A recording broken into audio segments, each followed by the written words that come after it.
everyone, it's Tuesday, October 13th. Today you are going to take the information that you got from yesterday about theme and you are going to watch a couple of short films and you are going to figure out the theme on your own. Yesterday we went through themes and how to write a theme statement. If you didn't watch that information, you need to go through and do that first. So to get there, go on yesterday's slide and click on theme video. It'll go through all of the notes that you need to be able to do this. Today then what you need to do is look through these 3 stories and you need to watch them and complete a theme map. So choose 2 of the 3 and you're going to complete a theme map for each. If you click over here, it's going to ask you to make a copy.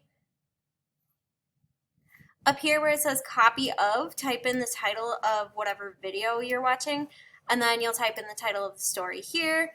You'll type in any major characters here, major plot events, major conflicts, and major symbols, just like we did yesterday with Presto. And then in the middle here, after you have examined all of this stuff, then you are going to type in your overall theme. Remember yesterday, to get to the overall theme, we first did a quick 1-word summary, which helped us figure out what the topic or main idea was. When you're done with your first one, then you'll come back, pick another movie to watch, and you'll do another theme map on it, and then you need to turn in 2 theme maps into the Dropbox. Let me know if you have any questions, and have a great day.